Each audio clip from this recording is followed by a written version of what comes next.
Okay, so we're ready for paint. Turret and the hull assembly are all done. The road wheels are done. So we're going to go into paint now. So I'm going to show you how I'm going to paint the hull with the base colours. The turret I'll do off camera. You've seen me do it on the hull itself. So I've gone over the whole hull with some IPA and just clean that up. Let that evaporate off just to remove any sort of residue and that sort of stuff. Then what I've done here on this front fender here is I've added a Citadel paint called Typhus Corrosion. Now that's like a textured paint almost. So I've let that dry, and that's just going to be the basis of where we're going to put some quite significant rust around this fender here. But what it will do, it will go under the primer and give just a texture, a bit of a roadmap really for the weathering and painting that we'll be doing. So I'm not going to leave the sound on purely and simply because it's annoying. Sound of the airbrush, sound of the compressor, yeah, it just gets really annoying. So I'm going to get some primer on this. I'm going to be using UMP black primer. So yeah, really good primer. It's acrylic, and it's probably the best acrylic primer that I've used. So yeah, go and get some of that. I'm going to get all this primed, get it done, and then we'll come back once it's all primed, have a look at it once it's dry. Yeah, and that's it. So I'm going to be spraying this through my Ultimate Modeling Products Apex with a 0.35 needle at about 22 psi ish. So yeah, great airbrush, the AK-47 of the airbrush world. So I'm going to get some primer on this, and then we'll come back and have a look and see what it looks like. See you in a minute.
Okay, folks, so the primer's on. So all UMP black primer, you can see it's given a really nice even base coat all over the model, and we've done the turret as well. The metal barrel was just primed prior to the black primer going on with Halford's Automotive sort of etch primer, it's called. So just because it's a big solid chunk of metal. as I said, I think in the previous video, there's no problem with UMP primer over, you know, the odd bit of photo etch and stuff like that. It works fine. But over a big chunk of metal like this, UMP primer is not designed to prime metal.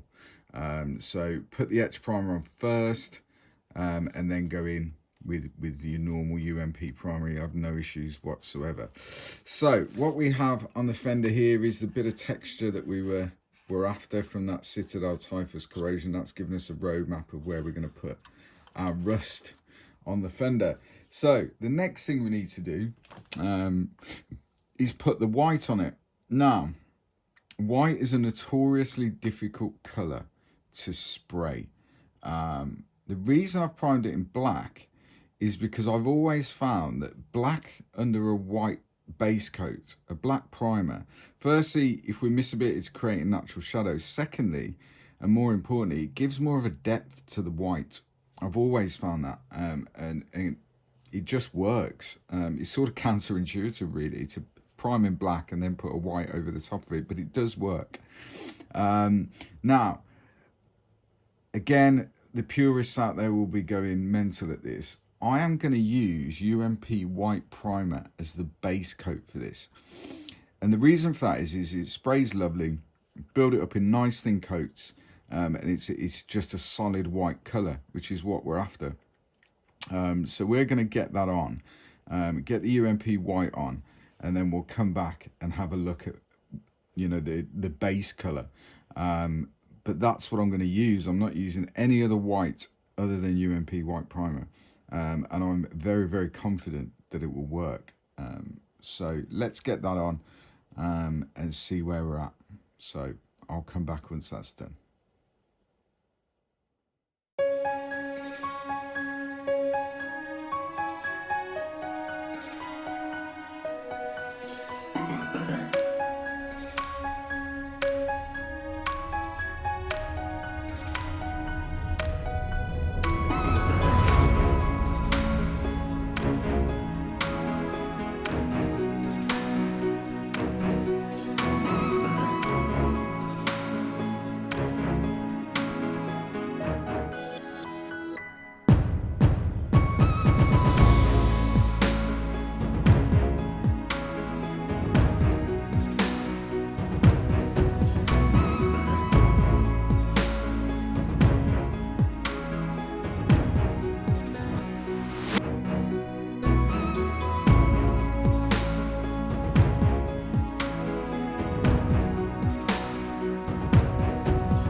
Okay, so the base painting is done. So what we've done is on top of the white, we've added a VMS gloss coat. So as you can see at the moment, this is quite shiny. particularly on the raised bits. You can see this sort of gloss effect. What that's enabled us to do is use a Tamiya panel line accent wash. So we've used the dark brown, and what that's done with that pin wash is it's just brought out some of these details. What it's also done is added a tiny little variation in the tone of the white. So that's dead simple. There's plenty of videos on the channel showing how to do pin wash, etc. So that's fairly simple. So no road wheels or tracks at the minute. That will be in a separate video on how we're going to do that. What I've done around where we added the typhus corrosion for this rust effect is I've just gone in with some life color mid rust, I think it is, and just picked out that again through the apex. And then we've just detail painted little tiny bits, so you can see on those light lenses we picked those out with that was Model Air Chrome. And then we picked out, you can hardly see them to be fair, but these sort of indicator lenses with orange, that was a Citadel orange color, and the same on the back as well. We've just used Citadel Mephiston red on these tiny little light lenses here. So that's where we're at. So the next stage really is going to be sort of proper weathering. So I want to try and depict a vehicle that has been on operations for a while, has been fairly well used. So what we're going to try and do is around this area, around this kind of side skirt here and this bit of the hull, is do some quite significant damage, hence why that rust effect is there. So we're gonna heat that up, we're gonna bend it out of shape and all that sort of stuff, to kind of simulate some sort of impact, whether that's been through some sort of collision or it's been hit, you know, by an RPG or some sort of explosion and damaged it, but not enough to make the vehicle US, so they can still use it. On this side where the fuel tanks are, the plan will be is I'm going to try and dent some of these fuel tanks as the crew are kind of treading over it, and it gets dented, it gets bashed by stuff, and all that jazz. So the turret obviously is still absolutely removable.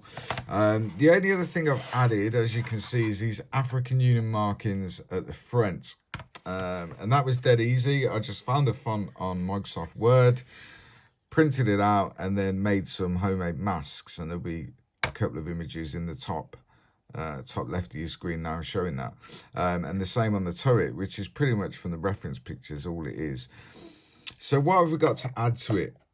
Obviously we've got the machine gun that needs to be added. We've got an antenna that needs to be added. I'm going to put a tow cable on it, and I'm going to show you how I do that. Probably put that in the video showing the tracks and the road wheels, and then the stowage itself, which will be a separate video because this is unusual stowage. I think I'm going to add one of the external fuel drums, not both, but I'm going to do one and do it in a different color, just to add a bit of visual interest. So I need to remove, certainly on one side, I need to remove these tabs, but that's fine. We'll put some tarps over it, and various bits and bobs of stowage. So that's the plan. But for where we're at, I think the white looks good. It just shows what you can do with the UMP primer. And I think we're kind of where we need to be at this stage. So before we move on to the next weathering stage, I'll probably flat coat it, or certainly a satin in VMS. And then when we come back in the next video, I'm going to start bashing it up. I'm going to be bending this side, as I said, denting these fuel tanks or some of them. And then we'll move on to the actual weathering effects themselves. It's not going to be massively muddy. I'm depicting it in Mogadishu, so it's in an urban environment, so it's more sort of dust and stuff that we're going to be going for on this, rather than sort of heavy mud and that sort of stuff. But yeah, so far so good. I hope you're enjoying it so far.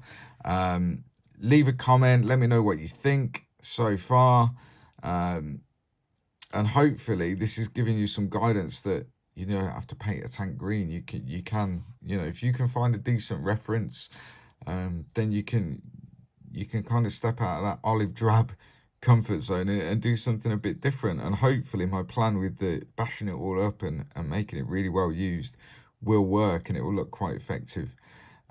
So yeah, we're going to do that. We've got a stowage video to do, tracks and wheels, and then moving on to the base itself, which I've got a plan for that. I'm hatching a plan. So yeah, the base will look quite cool, and sort of frame the vehicle. So go and visit umpretail.com, go and visit eModels.co.uk. Make sure you hit the like and subscribe, hit that bell notification, and I'll see you next time when we're going to be beating this thing up quite significantly. So I'll see you next time. Thanks for watching. Stay safe. Happy hobby. Bye bye.